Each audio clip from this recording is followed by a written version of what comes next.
This is CBS LA Mornings. Good Tuesday morning. It is April 14th. I'm Chris Holmstrom. And I'm Christine Lazar in for Kalina Estrinos, and here are the top stories we're following this morning. A deal was reached in the early morning hours to keep LA Unified teachers and students in the classroom. We're live to break down that agreement and what comes next. And fallout continues to snowball for Congressman Eric Swalwell as he faces sexual misconduct allegations.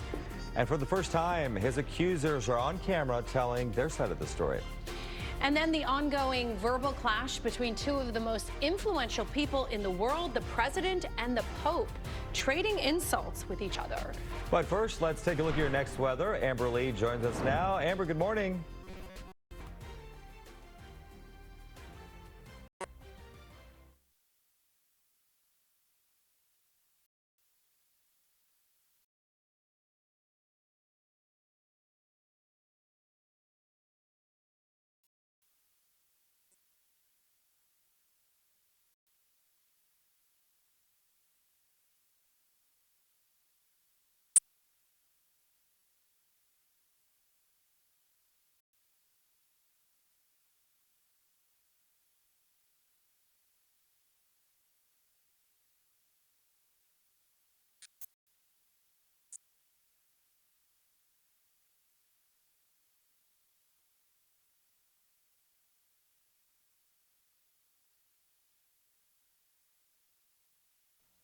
Hey, good morning, Amber. We are dealing with this issue still in the Chino Hills area, northbound side of the 71 before Chino Avenue. It's a crash taking away the left lane. Lots of debris here.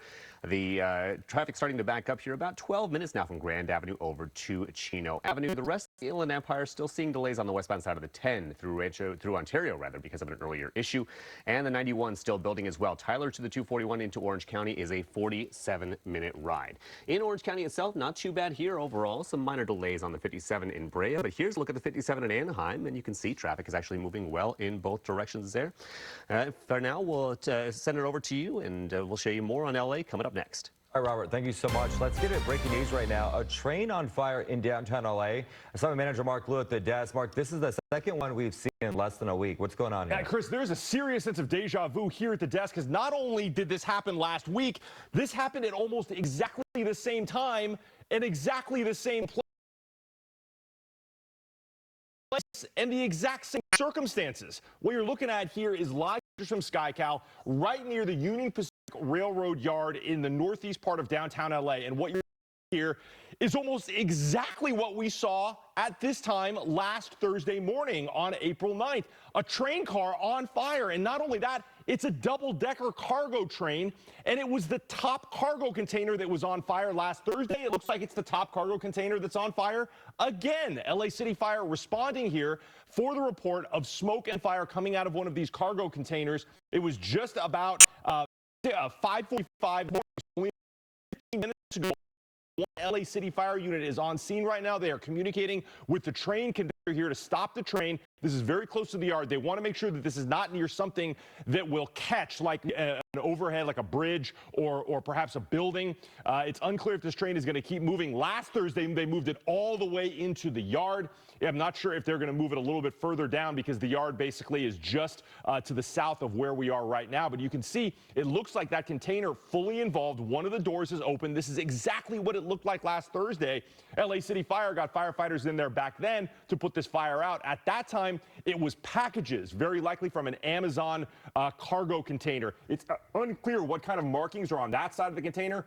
It looks like this train is actually reversing now. Not sure why that's happening, but they're clearly trying to get the conductor to put this into a place where they can access this easily. They don't want this spreading to a building or an overpass or a car or other cargo containers.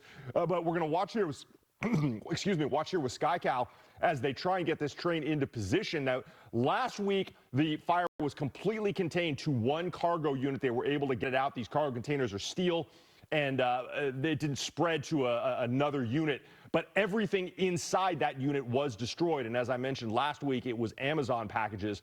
Today, it's unclear what's in there. It looks like this train now reversing, unsure exactly where it's heading. It's going back toward Valley Boulevard.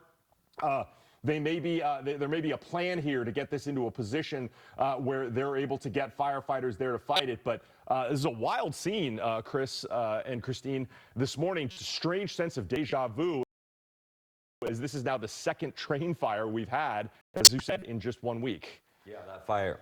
And that fire is still going strong. Okay, Mark, keep a close eye on this and give us the latest update. We got some more breaking news for you, though. A massive LAUSD strike has been averted. And it really came down to the wire. The tentative deal reached just this morning, just hours before teachers and staff were set to hit the picket lines. CBS LA's Tina Patel is live at 10th Street Elementary in the Pico Union area with the details. Tina. Yeah, good morning. I know there are probably a lot of families waking up relieved that they will be able to drop their kids off at school today as normal. As you said, this tentative agreement came in the early morning hours, and Mayor Karen Bass actually posted a video on social media afterwards. Take a look. Let me just start with gratitude. Overnight, the mayor joined negotiators from the school district and SEIU Local 99. That's the union that represents educational support workers like bus drivers, custodians, and cafeteria workers. She said it was important for those two sides to come together and come to an agreement because a strike would have disrupted the lives of hundreds of thousands of families who would have needed childcare if school was not in session today. Now, the 30,000 members of SEIU will still need to approve this agreement, but here are some of the concessions that the union says they were able to get.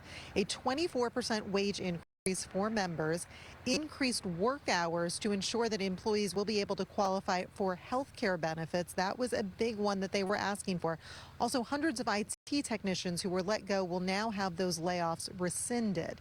And as we come back out here live over the weekend, you might remember the district actually reached tentative agreements with two other unions, the ones representing teachers and also administrators. They still had this one that they had to work on, which is why there was that possibility of the strike. But now that there's tentative agreements, everyone is scheduled to come back to work today as normal, and that means that students are going to have to get ready and come back as well. I'm sure that they're not feeling the same way that maybe parents are. I mean, you're absolutely right. Parents happy, kids.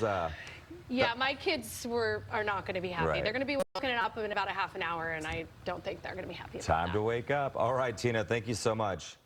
Well, a major shakeup in Washington and California politics. Eric Swalwell has resigned from Congress just a day after he quit the California governor's race. and more women accusing him of sexual misconduct are going public this morning. Let's go to CBS LA's Rick Montanez live in downtown LA. And Rick, we're already hearing what some of those accusers are saying.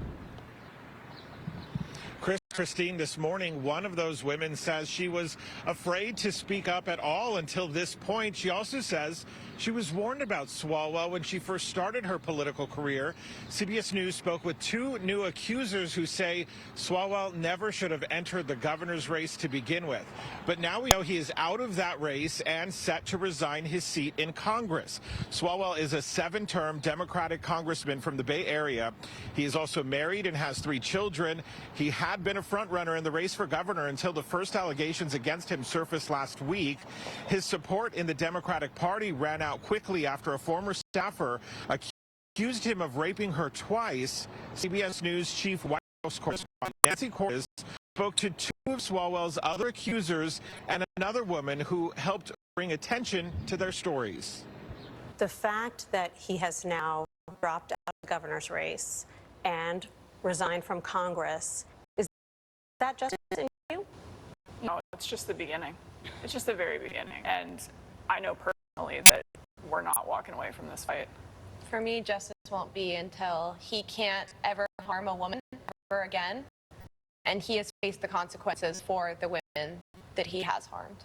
I think in regards to the governor's race, he never should have ran for governor to begin with, knowing the kind of history and receipts that are out there. Swalwell posted online as well about his plans to resign from Congress, saying he's sorry for his mistakes in judgment, he wrote, and also says, quote, "I will fight the serious false allegations made against me." And that echoes his denial of the accusations he posted in a video last week. His resignation from Congress is also likely to end an investigation by the House Ethics Committee. That was a bipartisan effort to look into his behavior while serving in Congress. It also leaves the door open for a special election to be held by the governor to replace his congressional seat. So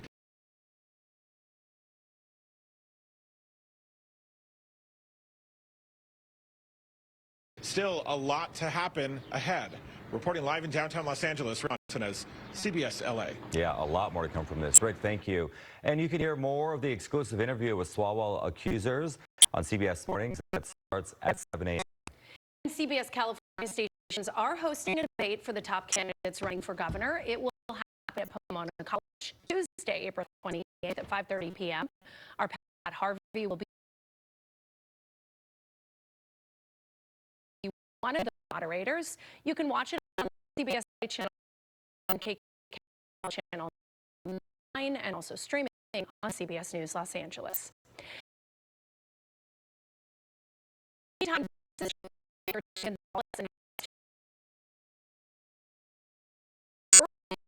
From Congress.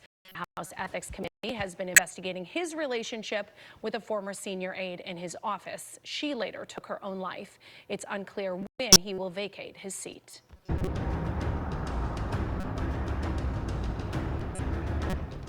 We are entering the second day of a U.S. trade blockade of shipping traffic to and from Iranian ports. And today, the Trump administration is set to host talks between Israel and Lebanon over Israel's fight with Hezbollah. Now, this partial blockade in the Strait of Hormuz began after peace talks in Pakistan collapsed. The president posted that 35 ships passed through yesterday. The two-week ceasefire with Iran is set to expire in 8 days. President Trump had a warning if a deal is not reached, and Iran responded. They'd like to make a deal very badly. It won't be pleasant for them, let me put it that way. If they avoid the unlawful demands, I think that the negotiation be success. Secretary of State Marco Rubio is expected to take part in talks between Israel and Lebanon today. Israel's continuing attacks on Hezbollah in Lebanon has threatened to derail the ceasefire. And here's a look at where SoCal gas prices stand. According